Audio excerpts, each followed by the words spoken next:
Remember that the sample studies and data management techniques used throughout this course are to be useful in helping to inform your own research.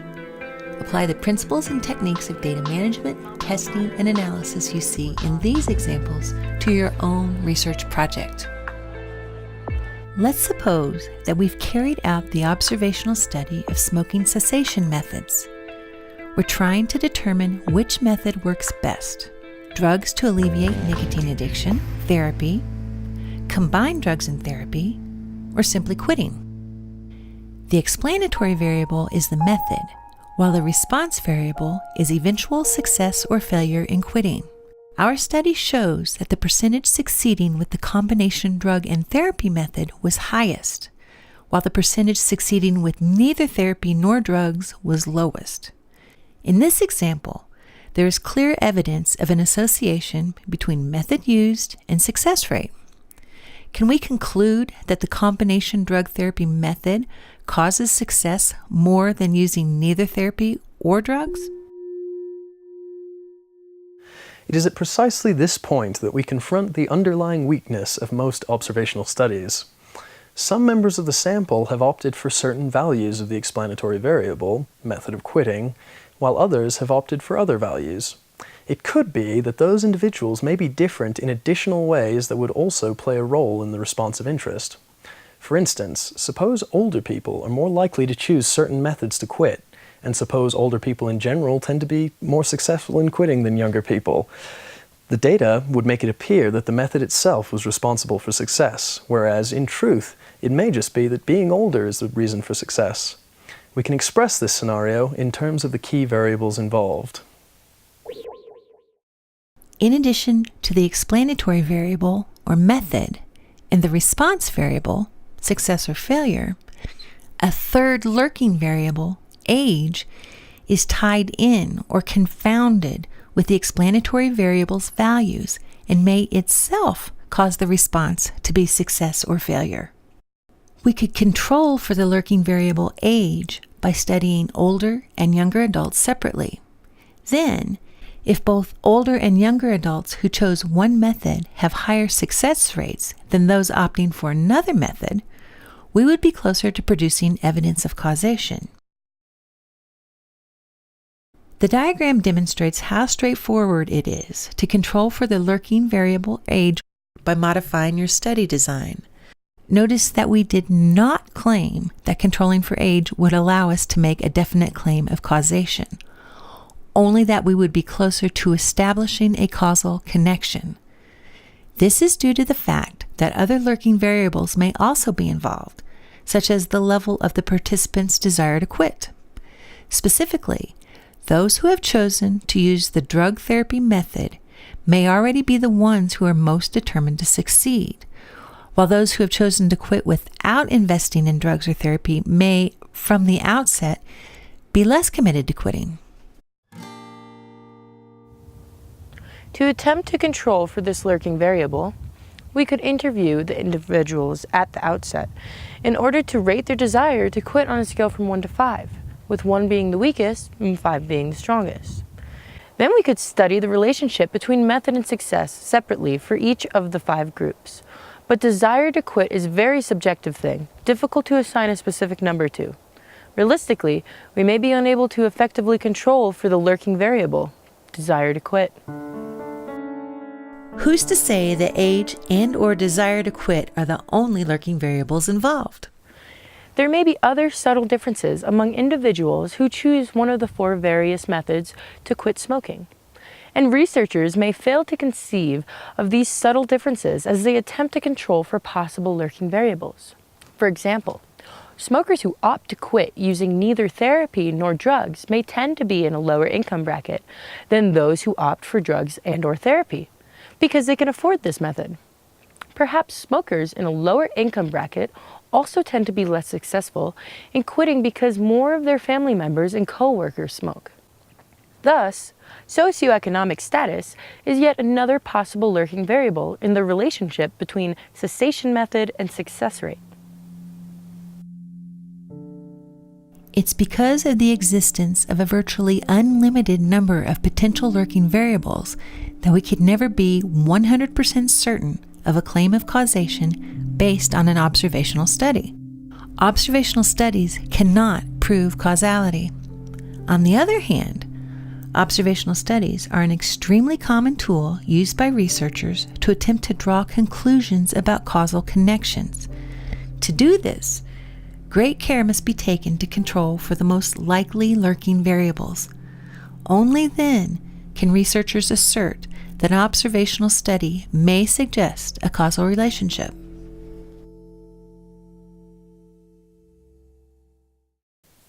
So far, we've discussed different ways in which data can be used to explore the relationship or association between two variables.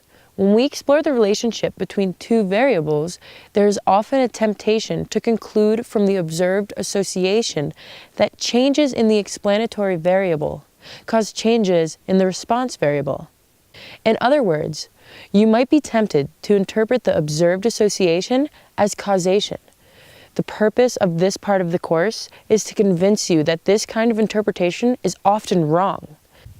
The motto of this section is one of the most fundamental principles of this course. Association does not imply causation.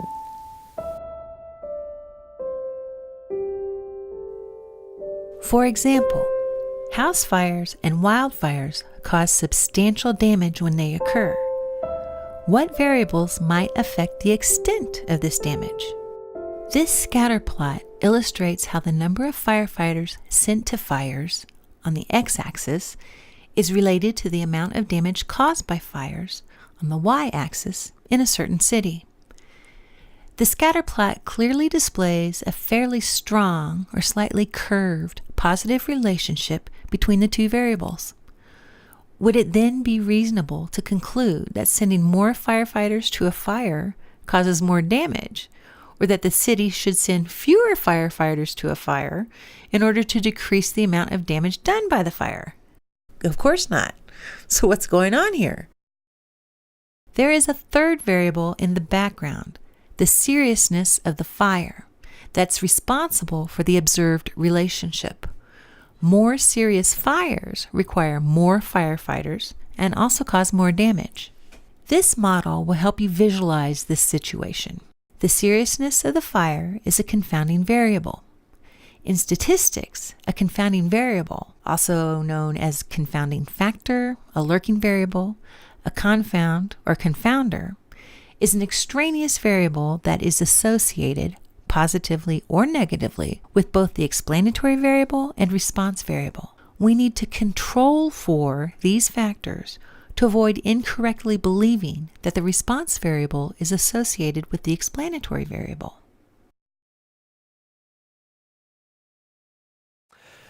Confounding is a major threat to the validity of inferences made about the statistical associations. In the case of a confounding variable, the observed association with the response variable should be attributed to the confounder rather than the explanatory variable. In science, we test for confounders by including these third variables, or fourth or fifth or sixth, in our statistical models that may explain the association of interest. In other words, we want to demonstrate that our association of interest is significant even after controlling for potential confounders. Because adding potential confounding variables to our statistical model can help us to gain a deeper understanding of the relationship between variables, or lead us to rethink an association, it's important to learn about statistical tools that will allow us to examine multiple variables simultaneously. That is, look at more than 2 or 3 variables at the same time.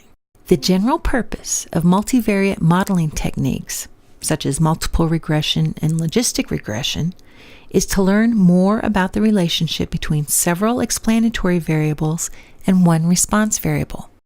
These regression procedures are very widely used in research. In general, they allow us to ask and hopefully answer the question, what is the best predictor of, and does variable A or variable B confound the relationship between my explanatory variable of interest and my response variable? For example, educational researchers might want to learn about the best predictors of success in high school. Sociologists may want to find out which of the multiple social indicators best predict whether or not a new immigrant group will adapt to their new country of residence. Biologists may want to find out which factors, such as temperature or barometric pressure or humidity, best predict caterpillar reproduction. So how can multivariate models help us to evaluate the presence or absence of confounding or lurking variables? Since the difficulty arises because of the lurking variable's values being tied in with those of the explanatory variable, one way to attempt to unravel the true nature of the relationship between explanatory and response variables is to separate out the effects of the lurking variable. You may have already identified a significant relationship between your explanatory and response variables, and now want to think about whether this is a real relationship, or if instead the relationship is confounded by one or more lurking variables. For example, here's a graphical association between birth order and number of cases of Down syndrome per 100,000 live births. As you can see, it looks like a linear association where the firstborn in a family has the lowest likelihood of having Down syndrome. With later birth order, up to a fifth-born child, there's increased risk of being born with Down syndrome. This is a statistically significant association when analyzed via a chi-square test of independence, with birth order as the categorical explanatory variable and the presence or absence of Down syndrome as the two-level categorical response variable. Another statistically significant relationship is the association between maternal age at a child's birth and the likelihood that the child will have Down syndrome. You can see here that babies of younger women, up to about the age of 29 or 30 to 34, have really low rates of Down syndrome. Among mothers aged 35 to 39 and older, you see the rates are clearly higher.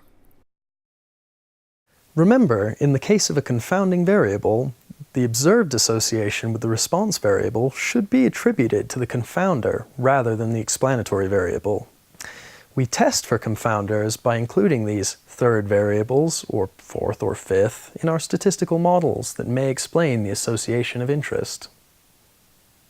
In these examples, it's possible that the association between a child's birth order and risk for Down syndrome could be confounded by maternal age. Alternately, the association between maternal age and Down syndrome might be confounded by birth order.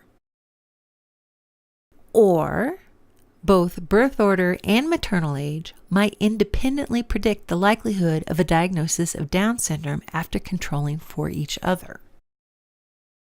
Here's a graph that answers this question by showing that maternal age confounds the relationship between birth rank and Down syndrome, and that it's really maternal age rather than birth rank that's associated with Down syndrome.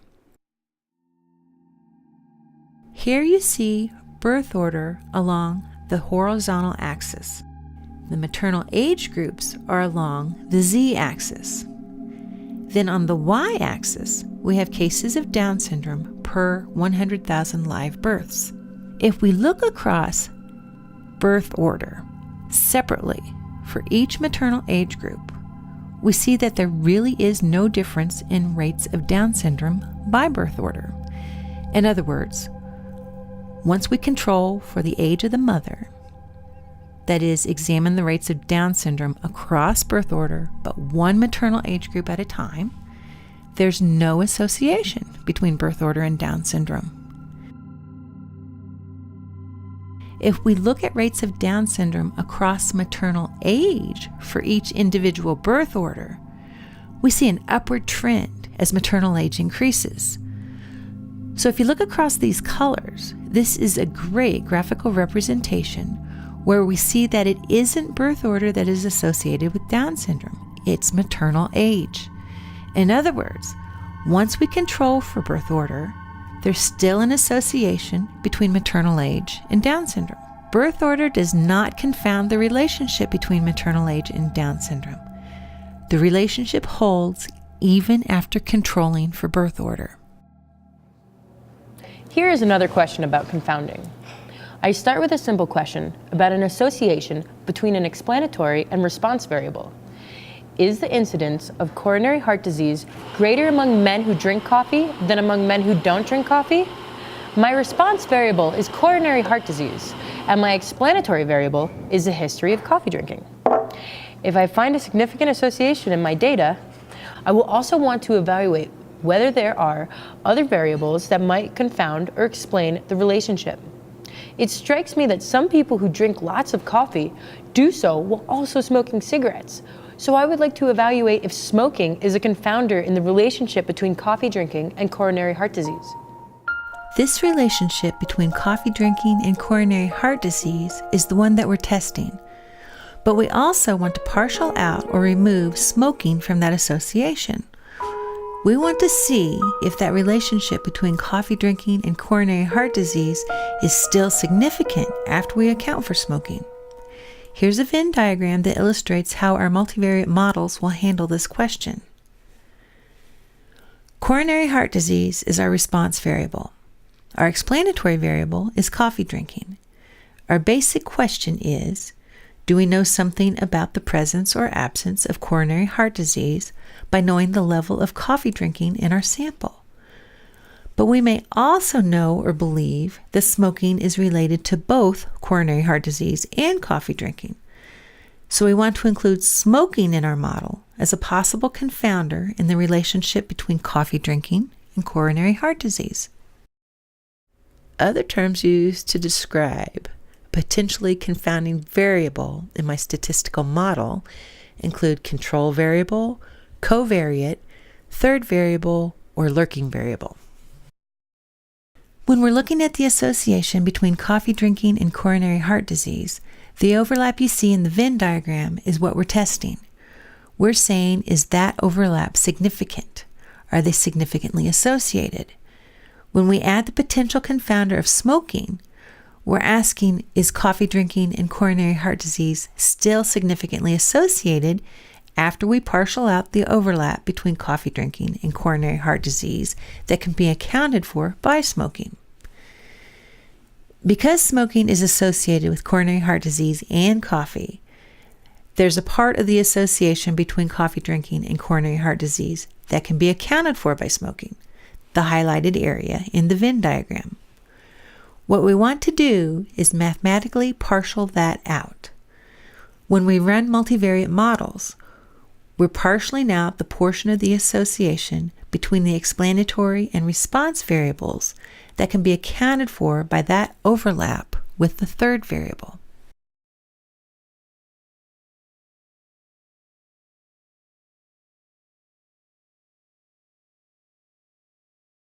For this course, we will only be discussing two types of multivariate models: the multiple regression, where our response variable is quantitative, and the logistic regression, where our response variable is binary. That is a two-level categorical variable. The question of when is a third or fourth or fifth variable in our multivariate model a confounder is strategically important. If the variable is a confounder when we include it in the statistical model and the association of interest is no longer statistically significant, then we can determine that our original variables had no real relationship. Testing for confounding variables with multivariate models is vital in the testing for true statistically significant associations or real relationships between variables in our research. If we had run the model with maternal age and birth order predicting Down syndrome, birth order would have been significantly associated with Down syndrome in that first model.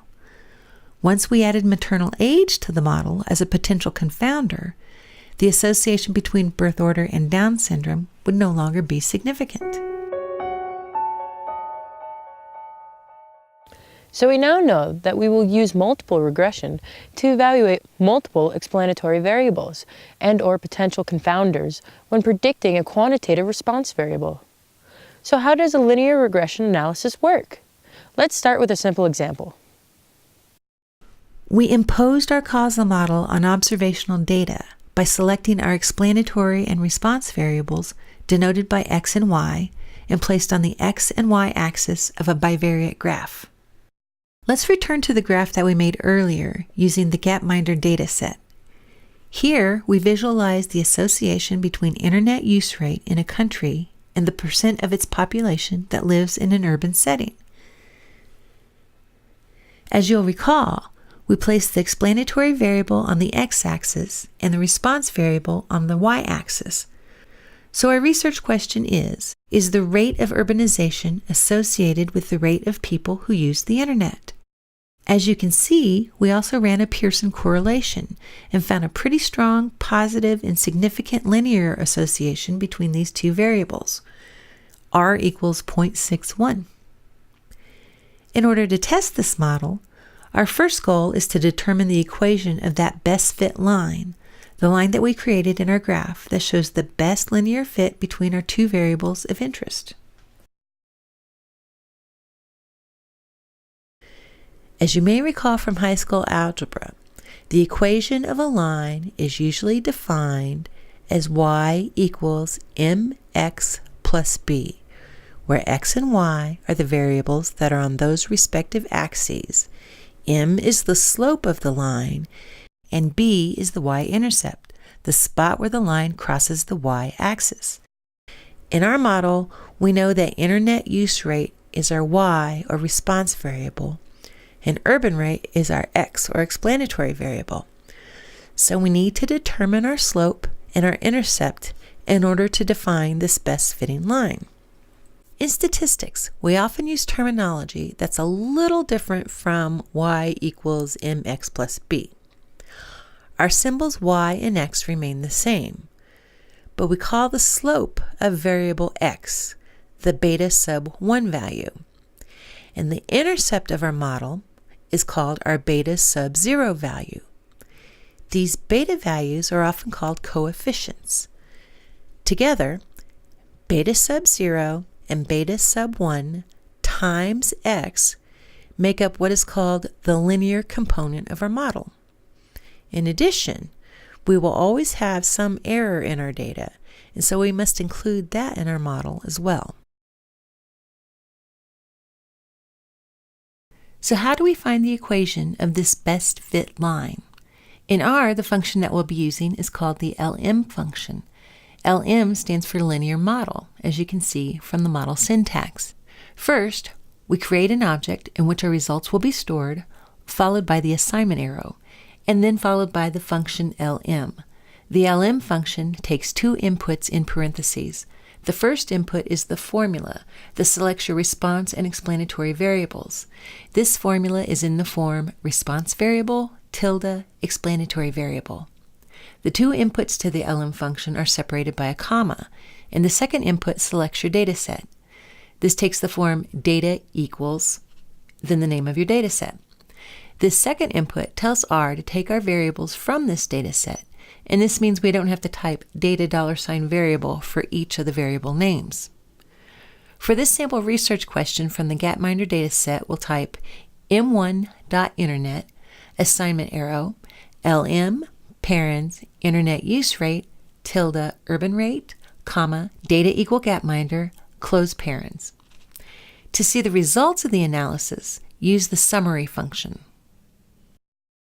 So let's run this program and look at the output. First, it repeats back what the call was, reminding us of the response and explanatory variable for this analysis. Near the bottom, we see how many observations were left out of the analysis because they had missing data on one or more of the variables used. Let's move to the parameter coefficients, also known as estimates or beta weights. Here, we have the estimates or coefficients for both our intercept and for the variable urban rate. Thus, the beta sub 1 value here is 0.72, and the beta sub 0 value is negative 4.90. So we now know that our equation for the best fit line of this graph is internet use rate equal to minus 4.90 plus 0.72 times urban rate. Before we analyze this equation a little more in depth, let's look at a few more components of our output. For example, looking just at the output underneath coefficients, we have a column with the following label. This gives us the p-value for our explanatory variable's association with the response variable. This p-value will be the same one we get if we run a Pearson correlation on these two variables. When a p-value is very small, R uses scientific notation to display it. This p-value means 0.1502.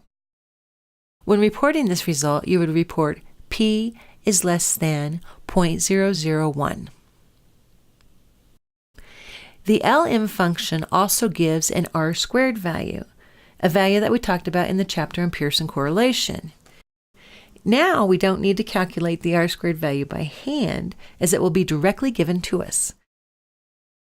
We now know that this model accounts for about 38% of the variability we see in our response variable, internet use rate. Let's return to the equation for the line that we generated. Look at how our equation is written. Y is a function of the variable x and some constant. Thus, as x changes, y will change with it.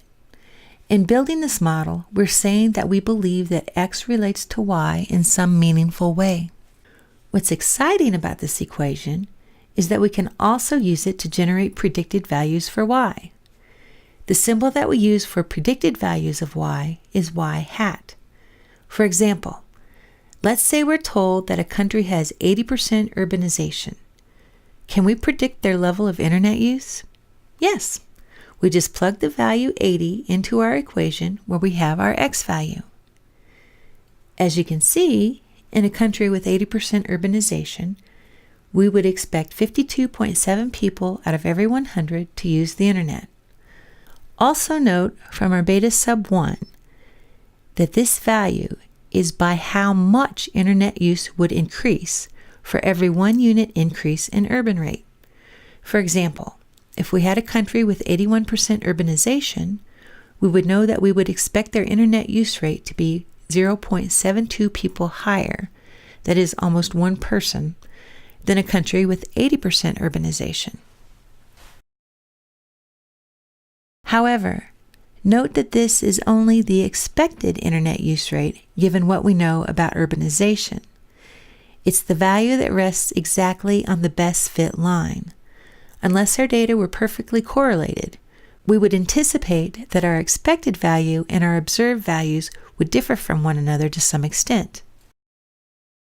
From our analysis, we now know that there's a statistically significant association between urban rate and internet use rate, and we can also tell you what we would expect internet use rate to be for a given country given its urban rate.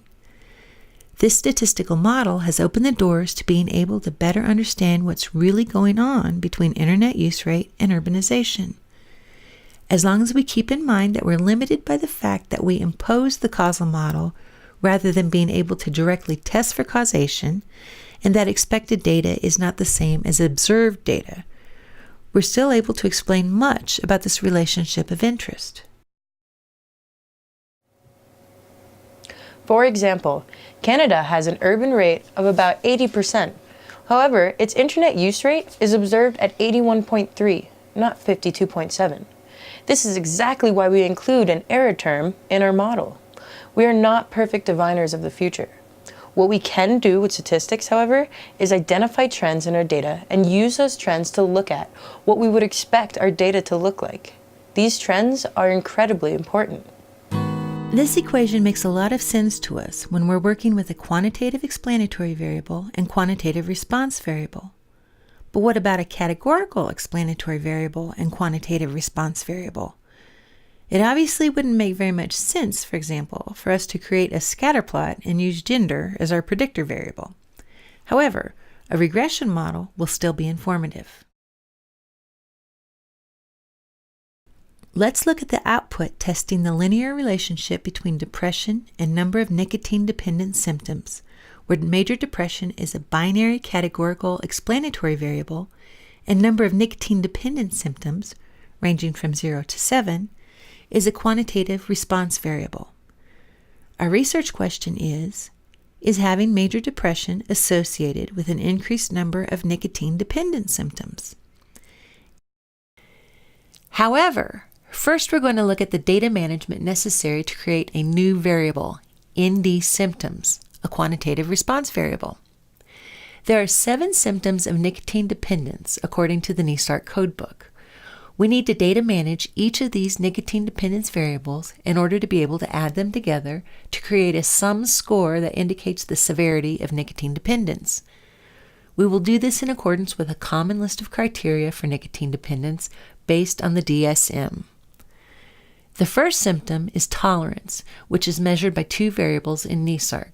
We create a new variable, C to B crit 1, and define it as 1 if participants answered yes to either one of the 2 tolerance variables, and 0 if they answered no to both. The second symptom is withdrawal, and that's derived from 8 variables in NESARC. We first sum these 8 withdrawal variables using the function row sums to count every time participants said yes to these variables. According to the diagnostic criteria, someone has withdrawal if they answered yes to at least 4 of the 8 withdrawal variables, and if they answered yes to using tobacco in the last 12 months in order to avoid withdrawal symptoms. Again, we create a new variable, C to B crit 2, and code in these criteria.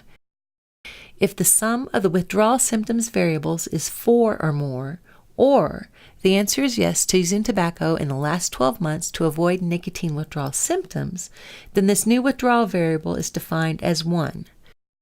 If the sum of the withdrawal symptoms variables is less than 4, and the answer is no to using tobacco in the last 12 months to avoid nicotine withdrawal symptoms, then this new withdrawal variable is defined as 0.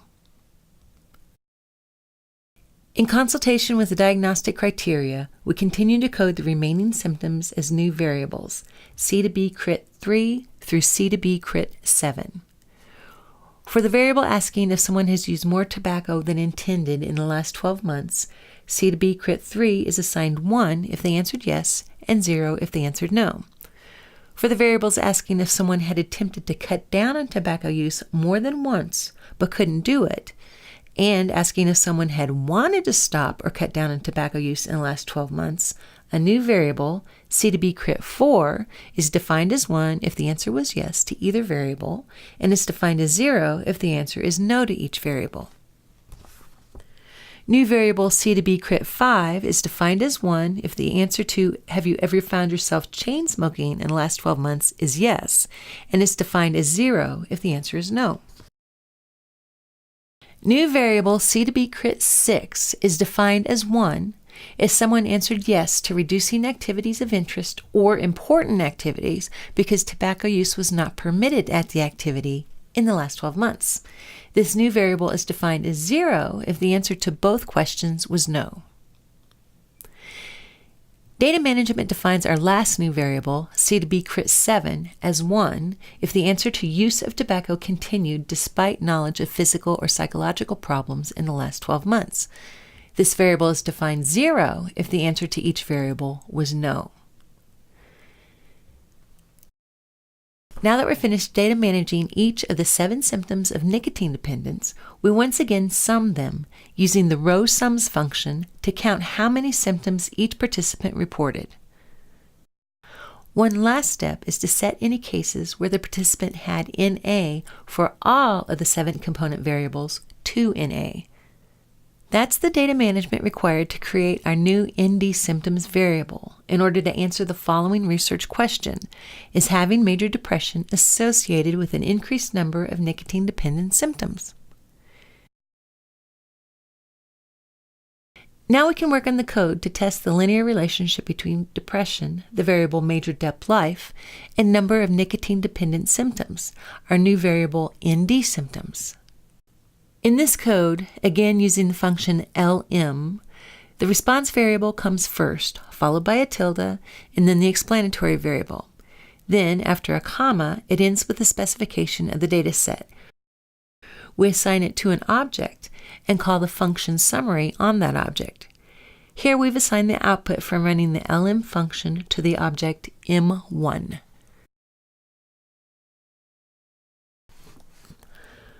We also see the same output format as with the Gapminder regression example, with the repetition of the model and the coefficient estimates with their p-values.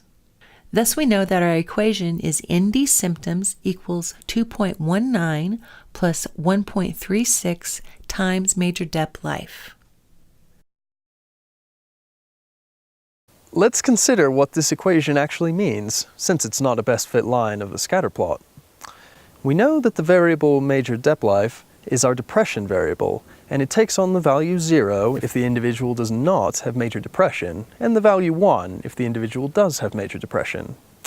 Thus, we can plug in the values 0 and 1 into our major dep life variable to get the expected number of nicotine-dependent symptoms for each group. As we can see, we would expect daily smokers without depression to have 2.19 nicotine-dependent symptoms, and daily smokers with depression to have 3.55 nicotine-dependent symptoms. Remember that we previously subset our data to daily smokers aged 18 to 25.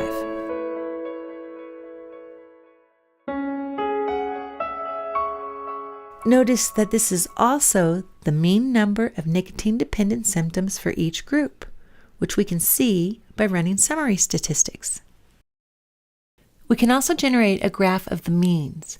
Just remember to load the package ggplot2 by adding library parens ggplot2 close parens at the beginning of your graphing code to make use of the graphing functions in R.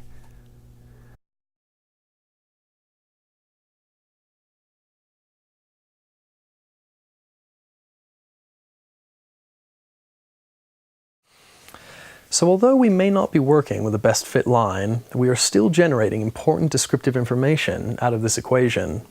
Again, this does not mean that everyone in my sample with depression has exactly 3.5 symptoms. Obviously, no one can have half of a symptom. Our low R-squared value, 0.10, tells us that we're only capturing a small amount of the variability, 10%, in the number of nicotine-dependent symptoms among daily smokers. But nonetheless, this is the value that we would expect given our data. Also note that the categorical variable is a binary categorical variable. If your categorical variable has more than 2 levels, you will need to create dummy variables for your analysis. We'll go over this process in supplementary material. There are a lot of factors that contribute to internet use rate and nicotine dependence, the response variables in each of my examples. If we had more information, and if we included those other factors in our model, it is quite possible that our expected values would be even closer to our observed values.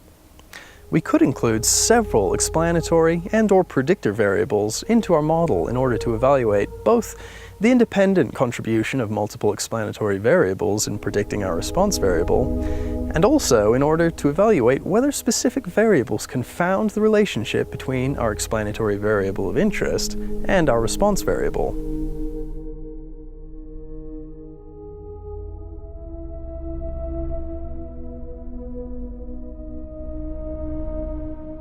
While we now have evidence that depression is significantly associated with the number of nicotine-dependent symptoms endorsed by young daily adult smokers, our sample, another likely predictor of nicotine-dependent symptoms is, of course, the number of cigarettes a person smokes each day. What if number of cigarettes is associated with both our explanatory variable, major depression, and response variable, nicotine-dependent symptoms? What if it is really smoking rather than major depression that is associated with number of nicotine-dependent symptoms? To evaluate whether this is true, we're going to add a new variable to our model reflecting the number of cigarettes smoked per day. To create this variable, which we'll call number cigs smoked, we basically copy and rename the Nisark variable as 3A-Q3C1, which is the usual number of cigarettes smoked, with the following code. Sub 1, $, number 6 smoked, assignment arrow, sub 1, $, S3A, Q3C1. We'll also need to code all 99 responses to NA. After we've created and data managed the new variable number 6 smoked, we add it to our model. We use the linear model or LM function and store the resulting data into object m2.ndepinsig. We also use the summary function on this object to see the analysis of the results. Here's the output. We examined the p-values and parameter estimates for each predictor variable, that is, our explanatory variable, depression, and our potential confounder, number of cigarettes smoked. As you can see, both p-values are less than 0.05, and both of the parameter estimates are positive. Thus, we can conclude that both major depression and number of cigarettes smoked are significantly associated with number of nicotine-dependent symptoms after partialing out the part of the association that can be accounted for by the other. In other words, depression is positively associated with number of nicotine-dependent symptoms after controlling for number of cigarettes smoked, and number of cigarettes smoked is positively associated with number of nicotine-dependent symptoms after controlling for the presence or absence of depression. Note that if a parameter estimate is negative and the p-value is significant, it would mean that there was a negative relationship between that variable and the response variable. Suppose we started with a different explanatory variable. Dysthymia is a pervasive, low-level depression that lasts a long time, often a few years. Suppose we wanted to test the linear relationship between dysthymia, a binary categorical explanatory variable, and number of nicotine-dependent symptoms, a quantitative response variable. The code would be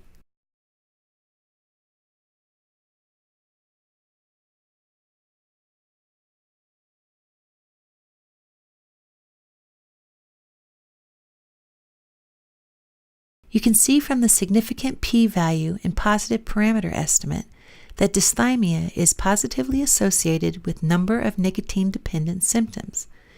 That is, the presence of dysthymia is associated with a larger number of nicotine-dependent symptoms, and the absence of dysthymia is associated with a smaller number of nicotine-dependent symptoms. While dysthymia is long-lasting, low-level depression, major depression is a disorder characterized by a discrete episode of severe depression. So what happens when we control for major depression in this model?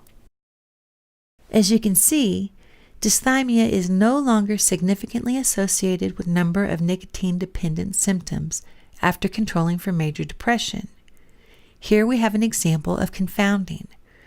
We would say that major depression confounds the relationship between dysthymia and number of nicotine-dependent symptoms, because the p-value for dysthymia is no longer significant when major depression is included in the model.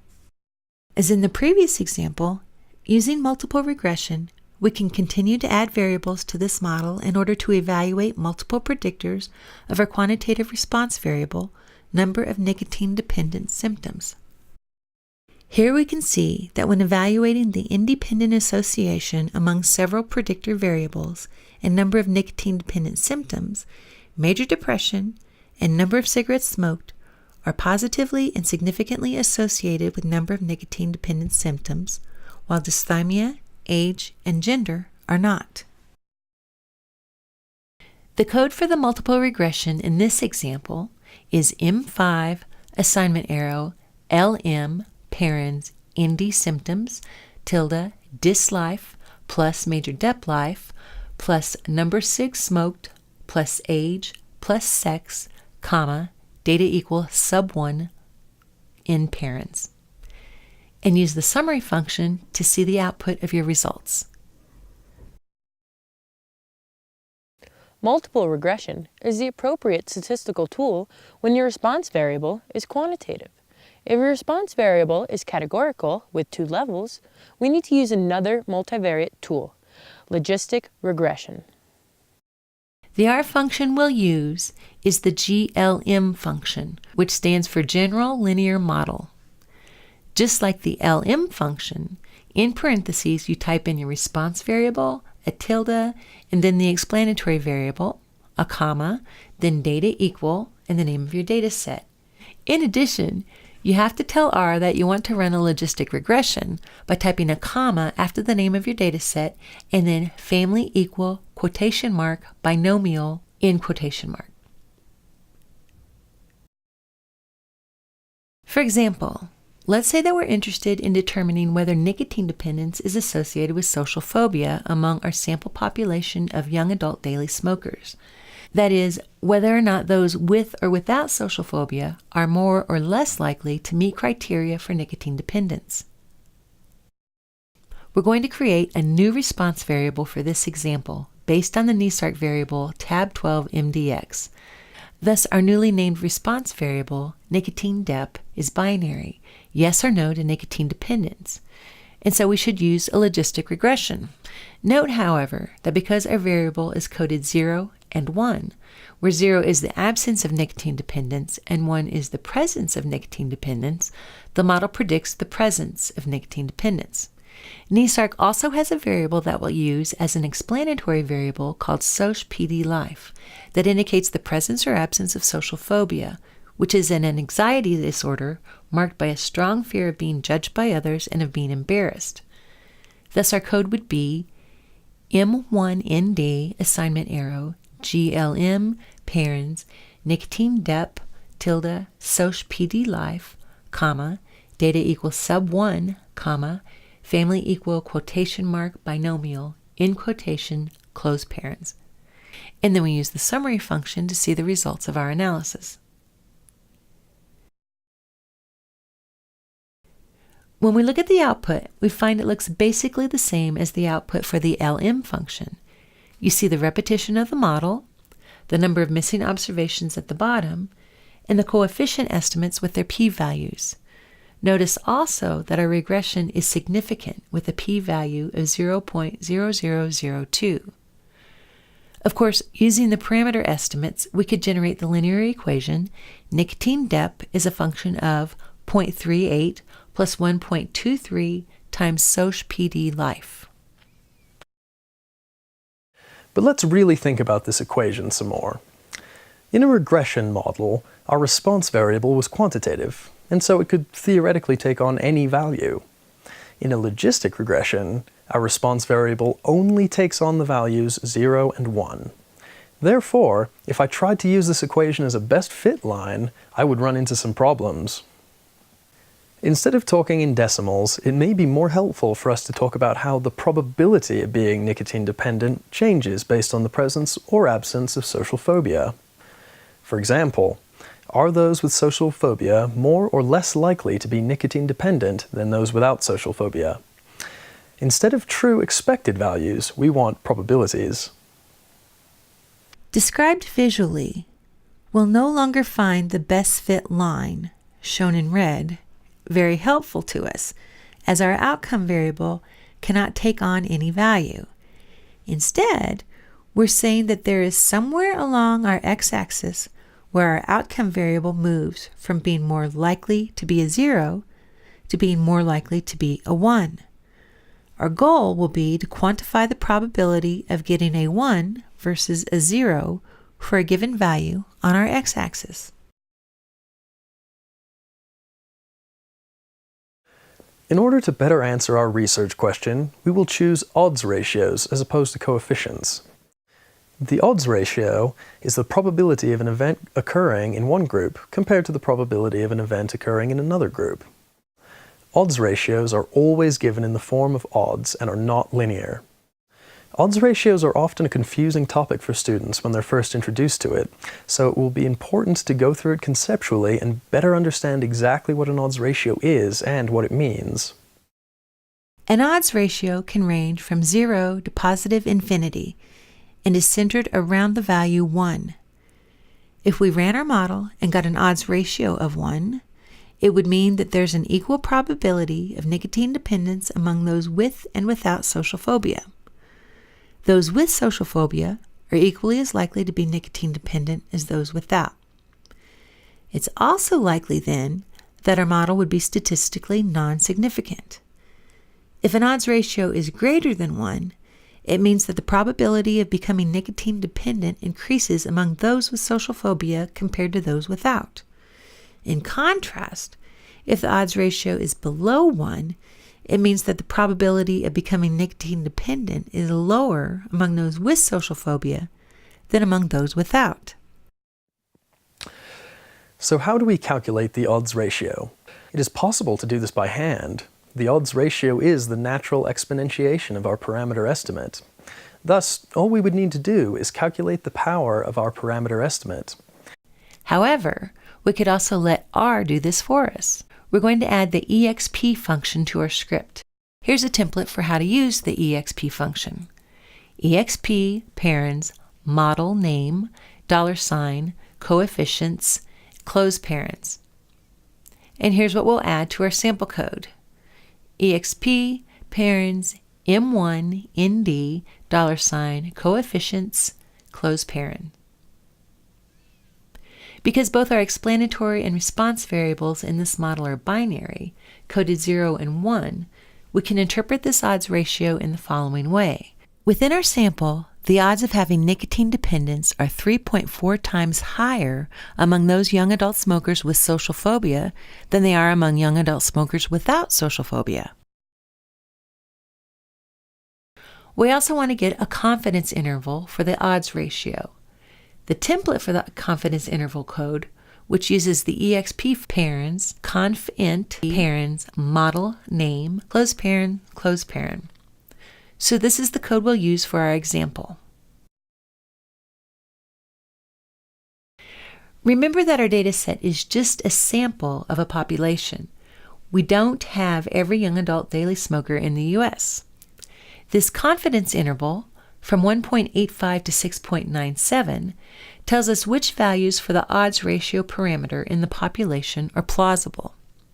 It tells us that we can be 95% confident that if we were to draw additional samples of young adult daily smokers in the U.S., 95% of the time, that is, in 95 out of 100 possible samples, the confidence interval calculated for each sample would contain the value of the odds ratio in the actual population. It's important to keep in mind that the odds ratio is simply a statistic calculated for the sample. So looking at the confidence interval, we can get a better picture of how much this value would change for a different sample drawn from the population. Based on our model, the odds of having nicotine dependence are 1.85 to 6.97 times higher among those with social phobia than they are among those without social phobia. The odds ratio is a sample statistic, and the confidence intervals are an estimate of the population parameter. But what happens when we control for major depression? We use this code with the Glm function to do so. As you can see, both social phobia and major depression are independently associated with the likelihood of having nicotine dependence. Given that both social phobia and major depression are positively associated with the likelihood of being nicotine dependent, and our predictor or explanatory variables are both binary, we can interpret the odds ratio in the following way. Among young adult daily smokers, the odds of having nicotine dependence is 2.3 times higher among those with social phobia than it is among those without social phobia after controlling for major depression. Also, the odds for nicotine dependence is 3.7 times higher among those with major depression than it is among those without major depression after controlling for social phobia. Importantly, because the confidence intervals on our odds ratios overlap, we cannot say that major depression is more strongly associated with nicotine dependence than is social phobia. For the population of young adult daily smokers, we can say the odds of having nicotine dependence is anywhere between 1.2 and 4.8 times higher among those with social phobia compared to those without social phobia. And the odds of nicotine dependence is anywhere between 2.8 and 5.0 times higher for those with major depression compared to those without. Both of these estimates are calculated after accounting for the alternate disorder. As with multiple regression, when using logistic regression, we can continue to add variables to our model in order to evaluate multiple predictors of our binary categorical response variable, presence or absence of nicotine-dependent symptoms. Another example of confounding occurs when a logistic regression model is run to test the association between panic disorder as the explanatory variable and nicotine dependence, the response variable. Panic disorder is an anxiety disorder characterized by recurring panic attacks. We're going to do some data manipulation in order to create an aggregate panic variable. These 17 variables are grouped together to create our panic variable and data managed so that initially all observations are assigned a value of 0. If responses to each in the set of variables is NA, then panic is set to NA.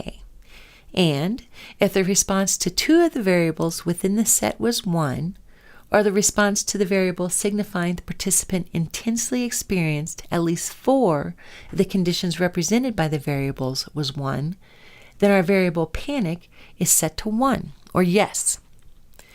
Then we use the Glm function and a logistic regression model to test the association between panic disorder as explanatory variable and nicotine dependence as response variable. Here we see a positive significant association, and note that the odds of having nicotine dependence is 2.1 times higher among those with panic disorder than it is among those without panic disorder.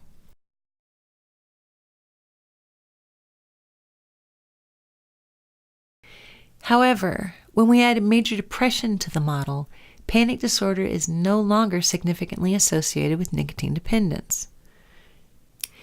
Here we have an example of confounding. We would say that major depression confounds the relationship between panic disorder and nicotine dependence because the p-value for panic disorder is no longer significant when major depression is included in the model. Further, because panic disorder is no longer associated with nicotine dependence, we would not interpret the corresponding odds ratio of 1.426, but rather we would interpret the significant odds ratio between major depression and nicotine dependence.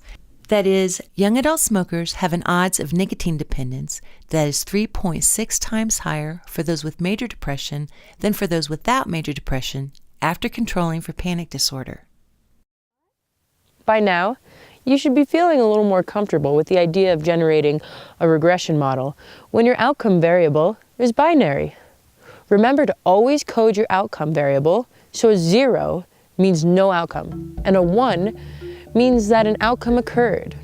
This is true whether your outcome is positive, such as graduating from college, or negative, such as developing nicotine dependence.